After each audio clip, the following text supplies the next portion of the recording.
I got money on my mind. I'm just trying to get some dough. I ain't picking up my line unless it's money on the phone. I ended up, going to college one night, getting a degree, and then from there, I ended up getting a 9 to 5. And I remember when growing up, my mom always talked about saving, right? And I came on in my career early on at 22 years old, and I remember, with me working up, I think I saved maybe 20 grand. I had a couple of situations that went on within my family where I had to help the family out, and then I blew through that money. And so I came back around, and when I came back around from those two, situations that had happened in my family, but thank God I was able to help them out. And so I looked up, I maybe had maybe 2 grand in my account, and so I went to a business meeting one day with a mentor of mine, and in that meeting, it was like they offered me to be a part of a investment deal, and all I needed was like 30 grand. And at that time, I didn't even have 30 grand. I'm like 23 years old. I didn't have that type of bread.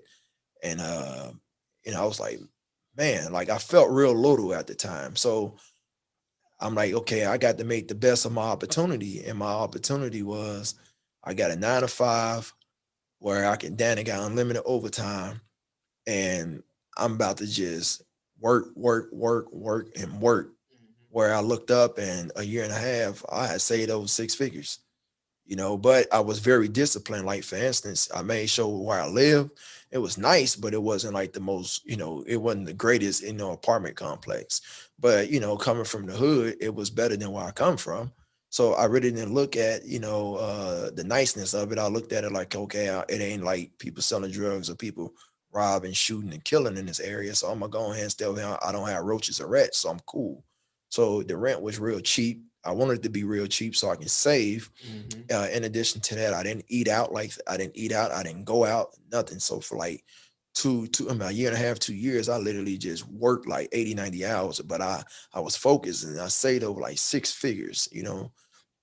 And from there, I was like, never again, when I'm ever sitting at a table and somebody say, hey, you want to invest, and I need, all you need is 30,000, 40,000, 50,000. I was like, I would never be able to not, interact in those type conversations again. So whenever after you had that conversation with people, I would like to dive more into that mentality with it. Like, because people here like, man, you ain't do nothing.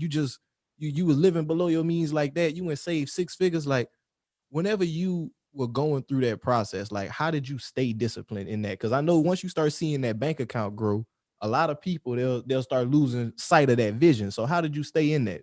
Man, honestly, it was one of them things like, okay, I'm like, man, every 3 months I want to say 30,000. So that was my thought process, right? So when I was actually saving the 30,000 in a month, month and a half, 2 months, I was like, man, this is dope. You know what I'm saying? So anytime I even thought about buying something, right? Just say if I wanted to go buy me some Gucci shoes or something, it's $1,000. Just the mere fact that I thought about it, I literally took that money and I threw it in the savings account. And it's like if the thought came in my head to go do it, and I literally took that money and I threw it in the savings account, because it was one of the things that I wanted to throw it in the savings account, because realistically, before I was that trying to be that disciplined, I would have took that money and I would have spent it to buy those products, you know what I'm saying, that I really didn't need. So it was just one of the things. If the thought came, I took the money and I threw it in the savings account. Now that's powerful. That's powerful to where you can discipline yourself and you come across and be like, nah, man, I don't need that. And I know a lot of times, sometimes, stuff happen in life. You might have a messed up day, a fucked up day, or you like, you know what? Everything just going wrong. I'm about to go treat myself. Let me go buy these Gucci shoes, or let me go do this and all of that. How'd you keep yourself focused even on like some of those bad days? Because we all have that retail therapy sometimes that I'm just gonna go treat myself. Family, man. Knowing that, my family can rely on me, and I can literally just go touch, money and just help my family, you know what I'm saying? Like that literally just kept me super disciplined. Like I don't live my life just, based on like my immediate household. What I mean by that, my daughter, my wife and myself. I base my life, based around family, from my grandmother to my mother, my sister, my brother, my nieces, and my nephews.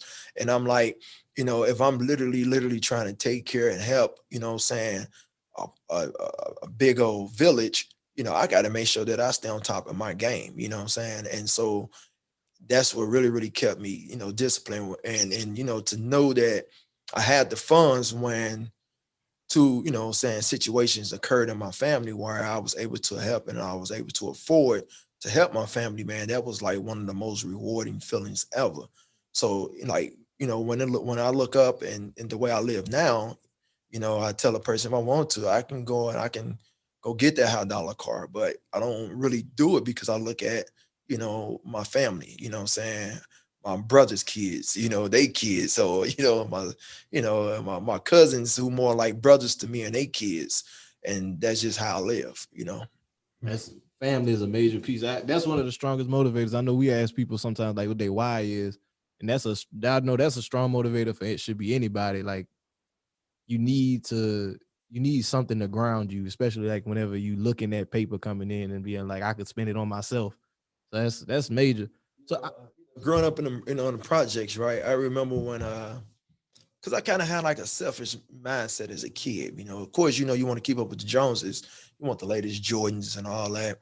And so my mom, you know, um, she used to show me how, she didn't have like bras. She used to show me how she struggled to give me, the latest kicks or something like that, right?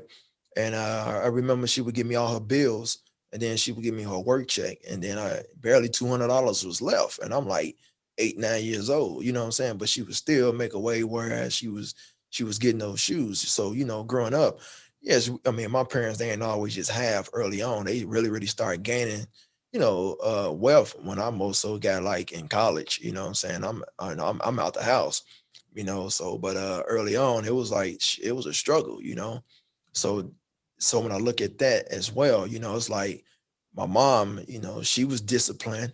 She could have been that mother that, put her kids on the back burner, made sure that her kids didn't have. So I definitely want to return the favor now that I'm able to actually, what I'm saying, go out and work hard and look out for her like she did me. right. So Eric, man, I wanna walk further into your story. So you saved up all this money. What was the next play? Like, Man, honestly, I had got addicted to just saving money. It was literally just, I used to literally just come in my head. I want to save 10,000 this week. What I'm gonna do to save 10,000? And only thing I had was just my regular job, and I used to tell people that if I didn't have my job and my job didn't pay great money, that hey, I would have went out and I would have probably got a second job. But at the time, I mean, I was just saving money and I didn't know what to do with it. And then finally, right, I went back to my roots, and my roots was cars. So and I was doing it as a kid. So I ended up getting introduced to one of my business partner, which was an Asian guy. He didn't know much about the car industry, but he had a love for cars. He always bought exotic cars and stuff. So I knew a lot about the industry. So he had a location and all that, and we ended up coming together, doing a collaboration. And he taught me a lot about just investing and business or whatnot from a foreigner standpoint. Coming from the African American community, we don't get taught some of the stuff that this guy actually taught me firsthand. Business, still to this day, he more like a big brother. He's an older guy. He been self-employed since he was a kid. What I'm saying? And so Frank and I, we ended up partnering together. We was carrying about 20 to 30 cars, what I'm saying, on a lot together. And so what happened with me being busy working a 9 to 5, Frank had multiple businesses going. I trusted some friends or whatnot to run it. Kind of find out friends were stealing, from the company.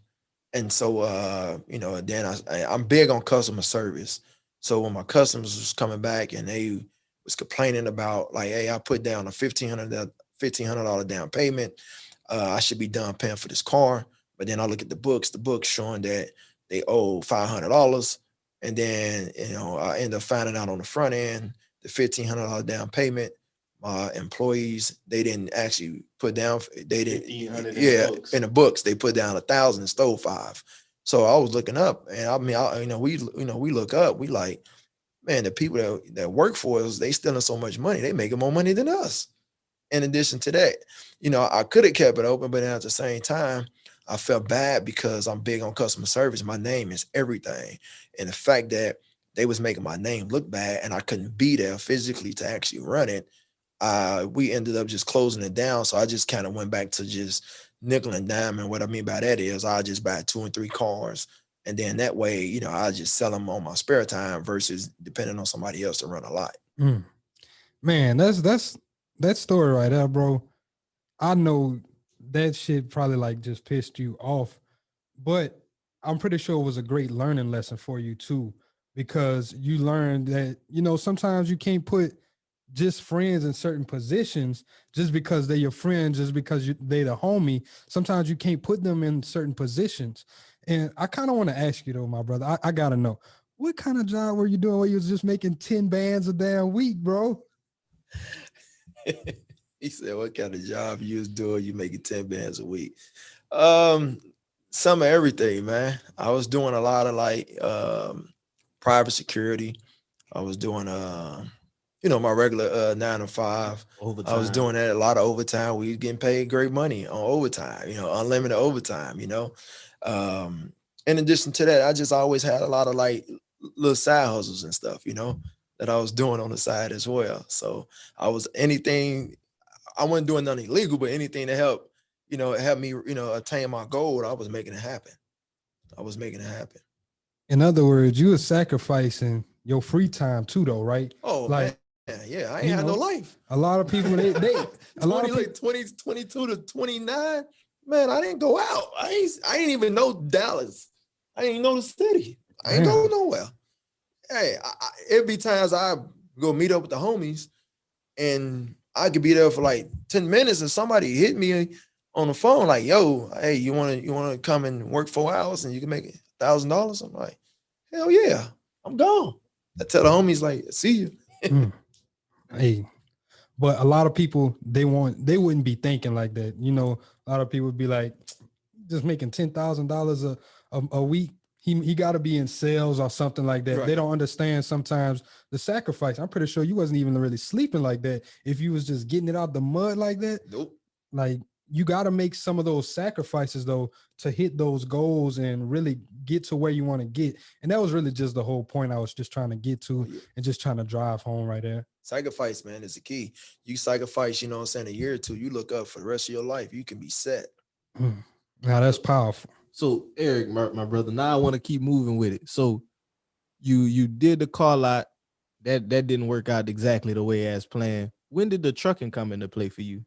The trucking came in play was I got sent to go to a trucking school where you learn the law, regulations, how to inspect trucks, everything that the federal government require you to know, far as law, inspecting trucks, regulation, all that.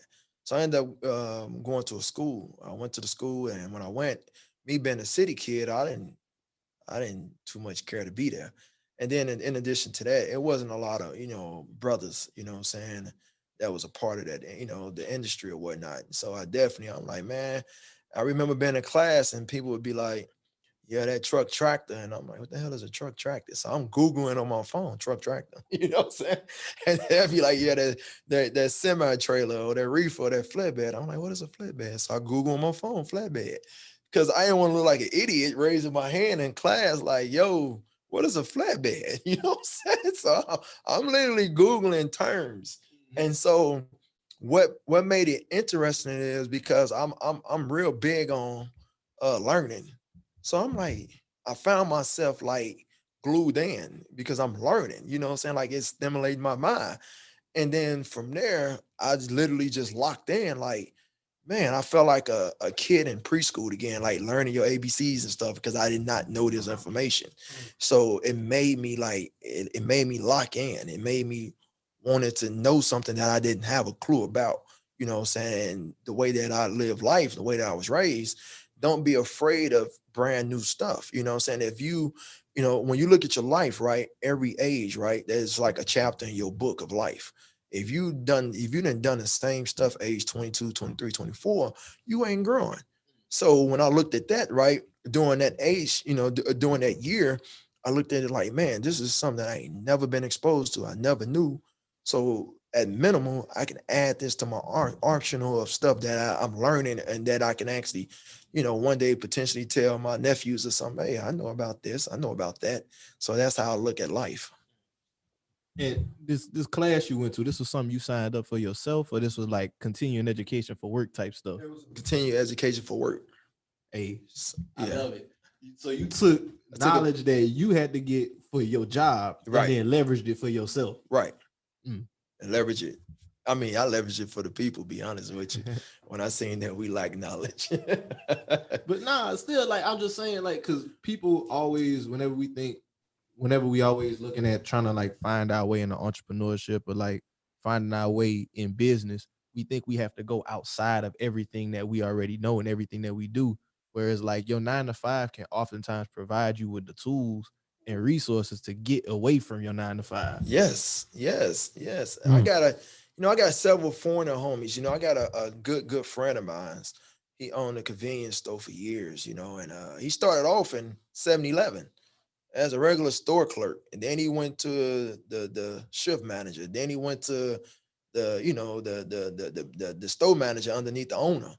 And he learned everything about running 7-Eleven. He learned who they order their stuff, how you order your stuff, how you keep up with, payroll. He learned everything, right? He did that for like 5 years. And now this guy literally owns his own convenience store. He's been in business since 2006. Where he make down to 30 bands a month off a convenience store. But what he did was he went in, he worked at 9 to 5, and he treated the 9 to 5 with a purpose. Some people, it's like y'all, they want to be entrepreneurs, but then when you go to your 9 to 5, all you do is complain. That's all you do is complain. So when it comes to you really, really grinding out being an entrepreneur, you're gonna do the same thing anyway. You're gonna complain. Because work ethic is work ethic no matter where it's at. Even when I play sports, I gave it 110%. When I go work a 9 to 5, I get 110%. When I, as an entrepreneur, I give 110%.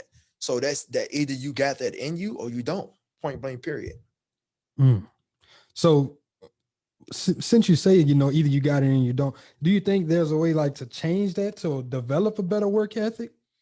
Yes. One, you can read, books and material, stuff like that. You surround yourself around, a group of people that's actually out here doing it that can inspire you, push you, motivate you. Grab yourself an accountability partner or a mentor, but if you're going to get those particular people in your life, you gotta be up for, criticism. When somebody criticizes you, you got to be able to take it. You can't be sitting back. You can't take it personal. Yeah, because most people that's out here, man, that want to see you win, they gonna knock on your door and they gonna say, yo, you should do this way. Oh, you shouldn't do this or do that. Anytime somebody give me what I call positive feedback, or even if they don't know me, on social media, they DM me and say, yo, I ain't like what you done, this and that. For one, guess what? You didn't even have to take time out of your day to even tell me what you just told me. So that alone, I'm gonna give you brownie points. I'm gonna be like, let me tell you something. God do use people to basically grab your attention. God, and first thing I get to stand in my head, maybe God used this person to grab my attention. I got money on my mind. I'm just trying to get some dough. I ain't picking up my line unless it's money on the phone.